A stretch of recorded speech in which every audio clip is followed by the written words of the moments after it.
வணக்கம் நண்பர்களே. Model test 3க்கான வினாவிடைகள் ஏற்கனவே 20 கேள்விகள் பார்த்துட்டோம். இப்போ 21வது கேள்வியிலிருந்து 25 வரைக்கும் இந்த வீடியோவில் பார்க்கலாம். கூடுதல் 24 மற்றும் வித்தியாசம் 8 என்றவாறு உள்ள இரு எண்களின் மீ போவா, அதாவது 2 நம்பரை கூட்டினா என்ன வருதுன்னு சொல்லியிருக்காங்கன்னா 24, அதோட டிஃபரன்ஸ் மைனஸ் பார்த்தீங்க அப்படின்னா 8ன்னு கொடுத்துருக்காங்க. நம்ம முதல்ல அந்த 2 நம்பர் என்னன்றதை கண்டுபிடிச்சிடலாம். இப்போ plus B minus B cancel ஆகிடுச்சுன்னா 2a ஈக்குவல் டு 32. அப்போ a ஈக்குவல் டு என்ன கிடைக்கும் அப்படின்னா 1 2 16 2 32. ஏவோட வேல்யூ 16. அப்போ பியோட வேல்யூ பாருங்கள், ரெண்டுத்தையும் கூட்டினா 24. இல்லை ஏவை கொண்டு வந்து இங்கே அப்ளை பண்ணோன்னா ப்ளஸ் 16 இங்கே வந்தால் மைனஸ் 16. அப்போ 24ல் 16 போயிடுச்சு அப்படின்னா 8. அவங்க என்ன கேட்டிருக்காங்கன்னா இந்த 2 நம்பருக்கும் 16க்கும் 8க்கும் HCF மீ போவா என்னன்னு கேட்டிருக்காங்க. ரெண்டுமே எந்த வாய்ப்பாட்டில் வரும்? 8ஆம் வாய்ப்பாடு. 2 16 1 8. அப்போ இதோட HCF என்ன கிடைக்குது அப்படின்னா ஆப்ஷன் பி 8. சரிங்களா? அடுத்ததாக கேள்வி எண் 22. சதுரத்தின் சுற்றளவு 40 சென்டிமீட்டர் எனில் அதன் மூலைவிட்டங்களின் நீளங்களின் கூடுதல் என்ன? இப்போ பாருங்கள், சதுரத்தோட சுற்றளவு கொடுத்துருக்காங்க. சுற்றளவு 40 சென்டிமீட்டர்னா அப்போ பக்களவு என்னவாயிடும்? 10. அப்போ தான் 4 பக்கமும் 10 10னா 40ன்னு வரும். ஸோ ஏவோட வேல்யூ 10. அவங்க கேட்டிருக்கிறது மூலைவிட்டங்களின் நீளங்களின் கூடுதல். இந்த மூலைவிட்டம் கண்டுபிடிக்கணும். பாருங்கள், இந்த பக்கமும் 10, இது 90 டிகிரி.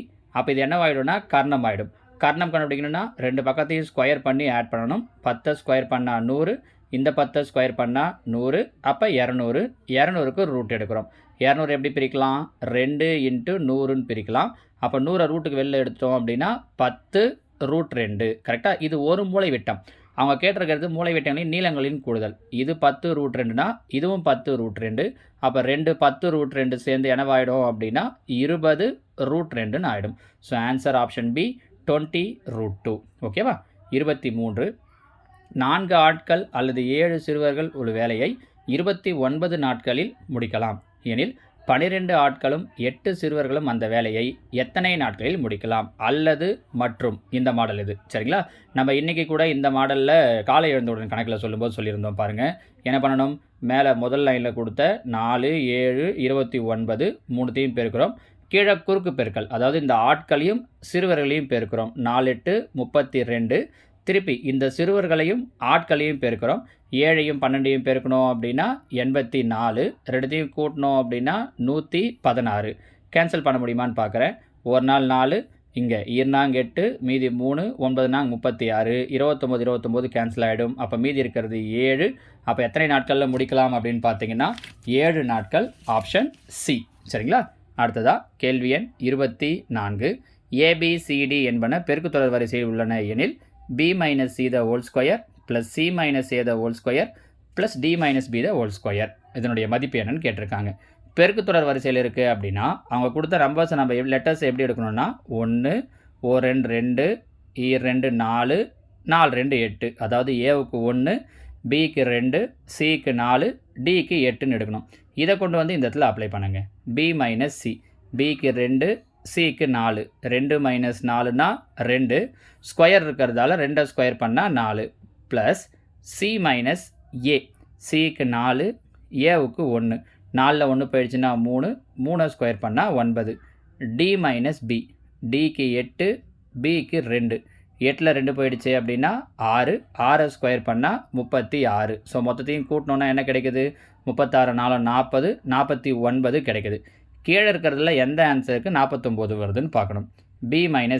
2 - 1னா 1. 1 ஸ்கொயர் பண்ணால் 1 தான். அப்போ இது இல்லை. A - D. ஏவுக்கு 1, டிக்கு 8. 1ல் 8 போயிடுச்சுன்னா -7. -7 ஸ்கொயர் பண்ணோம் அப்படின்னா +49. கரெக்டாக அந்த ஆன்சர் வந்துச்சா? So answer option B. ஓகேங்களாம்மா? அடுத்ததாக கேள்வி எண் 25. x + y by x - y. By கொடுத்தாலும் ஈஸ்ட்டுன்னு கொடுத்தாலும் ஒன்று தான். சரியா? ஈக்குவல் டு 4:1 எனில் x² + y² east x² minus y² மதிப்பு என்ன? இப்போ இதில் பாருங்கள், அவங்க என்ன கொடுத்துருக்காங்க அப்படின்னா x + y x - yக்கு வேல்யூ கொடுத்துருக்காங்க. நம்ம இப்படி எழுதிக்கலாம். இதை பையில் எழுதினோன்னா x + y by x - y equal to 4/1. குறுக்கு பெருக்கல் செய்கிறோம். 1 இங்கே வந்துடும். அப்போ x + y, இந்த x - y இங்கே வந்துடும். அப்போ 4x மைனஸ் 4y. கரெக்டாக? ஒரே சைடாக எடுத்துகிட்டு வருவோம். x எல்லாம் ஒரு சைடு, y எல்லாம் ஒரு சைடு. அப்போ x இங்கே வந்துடும். இந்த மைனஸில் இருக்கிற 4y இங்கே வந்துடும். அப்போ y - 4y இங்கே வந்தால் +4y. அப்படின்னா என்னவாயிடும்? 5y. 4x ப்ளஸ் எக்ஸ் இங்கே வந்தால் மைனஸ் எக்ஸ். அப்போ என்ன வரும், 4ல் ஒரு எக்ஸ் போயிடுச்சுன்னா 3x. அப்போ ஒய் ஈக்குவல் டு என்ன கிடைக்குது, 3x/5ன்னு கிடைக்குது. இதை கொண்டு வந்து இந்த இடத்துல அப்ளை பண்ணலாம். எக்ஸ் ஸ்கொயரை அப்படியே வச்சுப்போம். ப்ளஸ் ஒய் ஸ்கொயர், ஒய்க்கு 3x/5 ஸ்கொயர் பண்ணோன்னா 9x² whole divided by x square minus y square என்ன வச்சுருக்கோம், 9x²/25. எல்சிஎம் எடுத்தோன்னா இங்கே பாருங்கள், 25x² ப்ளஸ் 9y². 25 ஒரு 9, 34x²/25. இங்கே அதே மாதிரி 25x² மைனஸ் 9x². 25 மைனஸ் 9, 25 9 போயிடுச்சுன்னா 16x²/25. பையில் இருக்கிற 25 கேன்சல் ஆகிடும், அந்த x² கேன்சல் ஆகிடும். ஸோ இங்கே ரெண்டாம் வாய்ப்பாட்டில் அடித்தோன்னா 17 2 34, 8 2 16. So answer 17:8 option A. Suppose இவ்வளோ தூரம் போட கஷ்டமாக இருந்துச்சுன்னா இருக்கிற ஆப்ஷனில் எது வராதுங்கிறத உங்களால் முடிவு பண்ண முடியும். எப்படின்னா இங்கே பாருங்கள், x² ப்ளஸ் y², இது x² மைனஸ் y². இங்கே ஸ்கொயர் பண்ணி ஆட் பண்ணுறோம், இங்கே ஸ்கொயர் பண்ணி மைனஸ் பண்ணுறோம். அப்போ ஆட் பண்ணுறது தான் பெரிய நம்பராக இருக்கும், மைனஸ் பண்ணுறது சின்ன நம்பராக இருக்கும். அப்போ கண்டிப்பாக இந்த ஆன்சர் வராது, இந்த ஆன்சர் வராதுன்னு நீங்கள் ஒமிட் பண்ணிடலாம்.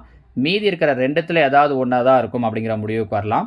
ஒருவேளை அவங்க வெறும் எக்ஸு ஒய்ன்னு கொடுத்துருந்தாங்கன்னா ஸ்கொயர் பண்ணும்போது அப்படியே 4 ஸ்கொயர் 1 ஸ்கொயர்னு வந்திருக்கும். இவங்க அதை பேஸ் பண்ணி தான் அப்படி போட்டுருவோன்ட்டு 16:1ன்னு கொடுத்துருக்காங்க.